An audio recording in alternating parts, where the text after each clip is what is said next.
Hi, I'm Neha. This is Simran. This is Samriddhi, Vyomika, Advika, Malhar, Mrityunjay, and Jessica. Here are some of the voices of children being vulnerable. I felt not respected, not connected with the team. Is that whenever I want to do something, I don't really do that. I am going through a little bit of miscommunication with the group, and I feel stuck. I was in CSP, and they were not helping me. They was not helping me to understand. And they were I got benched because they were not telling me to reflect and do so many things.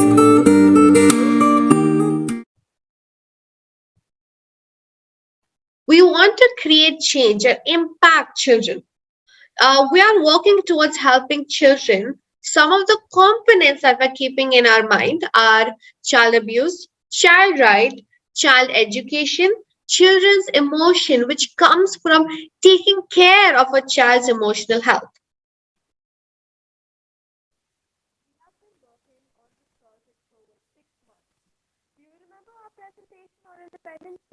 Can't hear Samruddhi. Yeah, we can't hear you, Sam. Samruddhi, we can't hear you at all. Can you hear me? Yes. Alright. We have been working on this project for over 6 months. Do you remember our presentation on Independence Day? After that, we started researching and found out about emotion. After that, we researched and found out about child abuse, its violations. We found out the dropout rate in schooling in India, the ratio between the number of children and the number of children that drop out. We looked into what our government is doing about vulnerable children. India has a project where children can call in with any situation they're facing. This project is called the Child Helpline.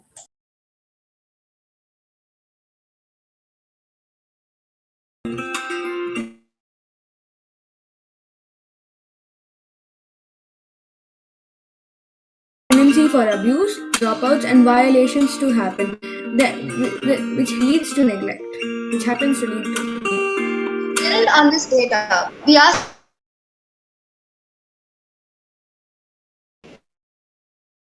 is when you have when the quality or the state of being exposed to the possibility of being attacked or harmed, either physically or emotionally. But why are children vulnerable? We found out that children are dependent on someone to supply them things like food, shelter, and education. There is a system placed for children to have these needs, which include parents, a guardian, and some NGOs. So places where the child can feel vulnerable are home, self, environment, and the school. There has been a misuse of vulnerability of children. Child rights come under the government. Some of the child rights are the right to survival, the right to participation, the right to protection, and the right to development. From our research, we found out that 74% of the children, including rural and urban, are not aware of child rights. This causes the abuse cases in India to increase because of the children getting abused and not getting help results. Help results in dropouts. Child emotions connects to abuse and dropouts in India. But the children who really need help, they don't really receive that help. Psychiatrist is not the only way you can actually get help. India currently wants to improve their mental health care system, but there is no data on the practitioners. How is India contributing to child abuse, child rights, and child emotions? India has something called the Child Helpline. We went to the Child Helpline Center called APSA and got our core research done. The Child Helpline number is 1098. This helpline supports children when the child is going through a situation. It can be abuse or neglect or even lack of education. Children give themselves this number. It's easier to remember it as 10, 9, and 8 instead of 1, 0, 9, 8. The process that happens is that they get the call and they do something called as fact finding, and then it results to the protection of the child, which has been done by the police. Helpline currently is working towards child begging, child marriage, child emotional abuse, child sexual and physical abuse, child labor. And we as a community are contributing to child emotional abuse, child sexual abuse, and child physical abuse. This is why the community needs the helpline.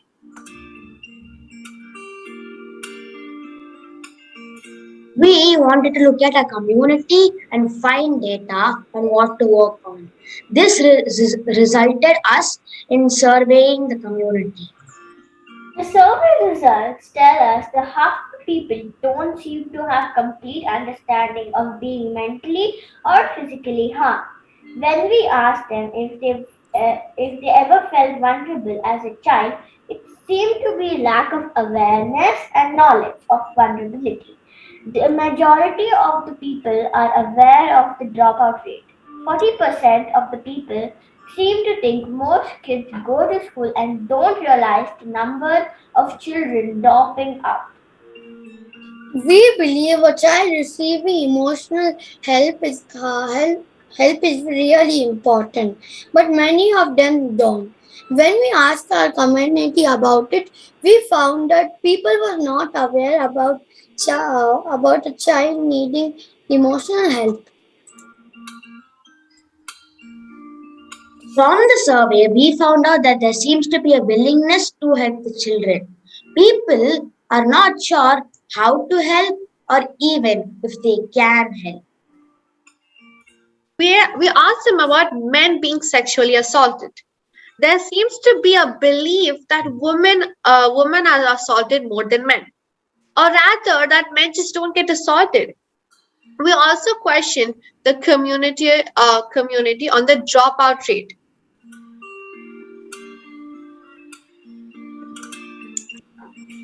The empathy house is the place where the children can come in with any situation they're facing.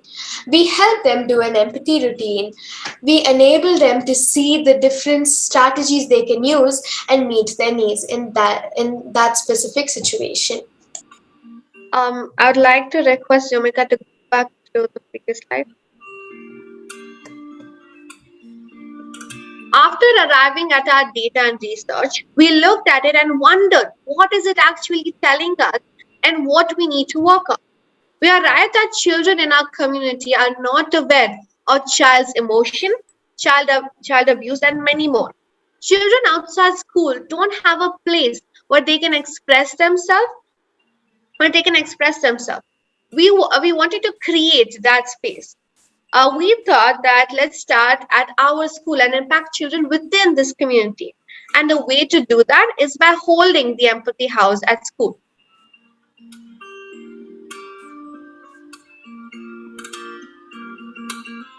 I would like to request Yomika to move 2 slides forward. After conducting the Empathy House, we arrived to have a podcast that will not only help the child in our school but will also impact other children who are facing a similar situation. Since we wanted to reach out to other people, we also opened up a web page. We are also conducting workshops and sessions. We went around the school and asked children what are their questions about child abuse or child emotions or child rights. We did this because it will help us structure our workshops better. We also decided to bring a movement back to life called hashtag COVID Task Force. As this task force deals with children's lack of education, of not having a productive time, or even their mental health in the lockdown.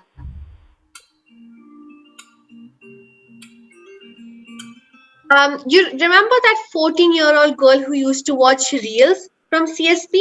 We did an empathy routine, and here is an audio we'd like to play.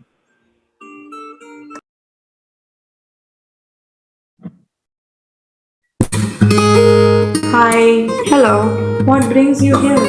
I have been struggling with something. I've been binge reel watching and I'm not feeling comfortable doing that. That's interesting. You want to work on that? Yeah. Okay. So, would you be comfortable walking through the empathy routine? Yeah. Yeah. So we will work on given the situation, right? You're watching, you're binge watching, you're feeling like binge watching. What is it that you see? I'm actually binge reel watching as a strategy to not get work done because the work that needs to get done seems too much and like I can't do it. So it's like there's work piled up. How does that make you feel? Frustrated. It makes me feel nervous, and even looking at the work makes me feel tired. And what kind of needs are going unmet in that process?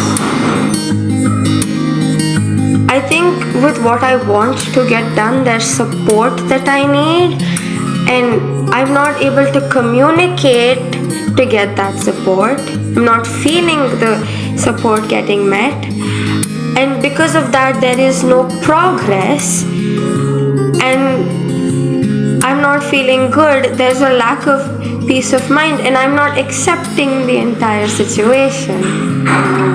So what part of all of these needs is the binge watching meeting? Because it's meeting some needs, otherwise you won't do it.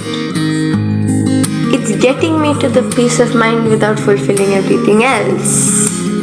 So is there something else that you would like to do? I don't want to binge reel watch. I want to get the work done. What might help you? I mean, I see it as work.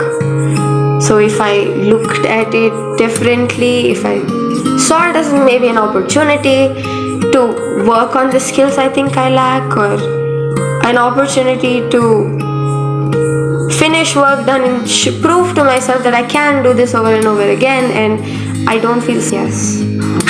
How does that feel? That makes me feel really good. Alright, high five. Connecting back to the audio we played in the beginning about children being vulnerable, here is an audio which shows how resolved they feel. Help and be okay with not knowing. After the empathy routine, I felt very happy. I feel like I should go and talk to them and just close that loop. I felt, I understood what they felt when the empathy routine with them.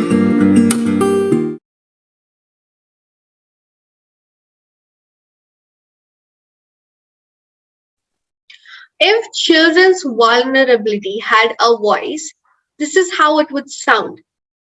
These stories will resonate with you. We'll be sharing this in first person view.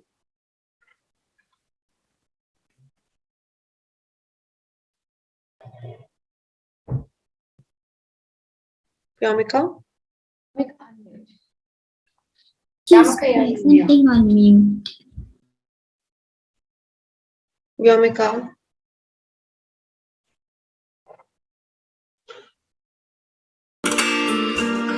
This is a story about a girl talking to an extended family member. I am going to say her story. I met a person who my mom told me not to be with because of a family problem. So that person started talking to me. And this is a person I knew and have spoken to before. While this person was speaking to me, I felt very uncomfortable and I wanted to leave. But I was unable to say no and leave. I was not able to say no because I didn't want to be rude to the other person. Eventually, so I continued responding to them and eventually I left. While responding to them, I was breaking my own boundaries and not being empathetic to myself. And it was not easy for me to say no, whereas no means no. There is a story about a girl who was playing tennis, and I am going to share the story.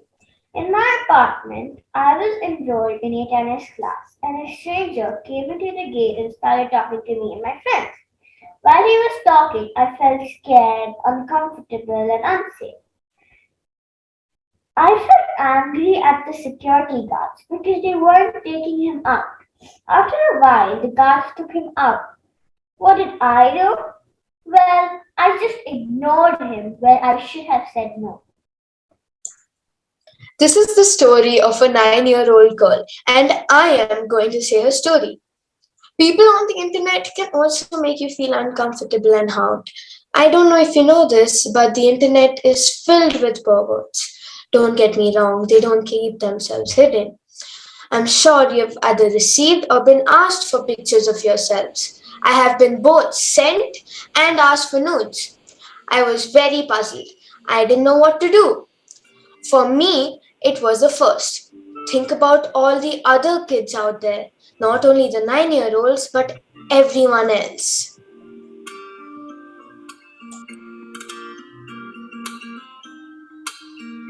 Now I'm going to tell a story about a 5-year-old boy who got bullied by his friends in his lane. I'm going to illustrate it. So, in my lane, I was getting bullied by my friends. I was not in a good state every day. We were playing cricket and they were asking me to get the ball. They were bullying me very badly. They were not respecting me, and I had never liked that. Then I went to Sri Chamam and she told me that I have to stand up for myself. Then I gathered all my friends and told, you can't bully me anymore. This is a story of a 9-year-old girl, and I am going to tell you her story. Fourth grade was a not so good year for me. At the age of 9, I would get physically bullied. Getting punched, pushed, sharp objects thrown at me, and getting ordered was all that I remember of. Sharpener blades would get thrown at me, and once it did cut me as well. Hurt, helplessness, and lonely is what would be my constant state. Their image or how cool they look or the power they had over me was all that mattered. The bus is where I would go and cry. My parents didn't know about this until one incident where I couldn't take it anymore and I got blamed for taking something which I never took. They pushed me and slapped me all day long. And what about the teachers? Well, they just sat there and watched like it was a movie.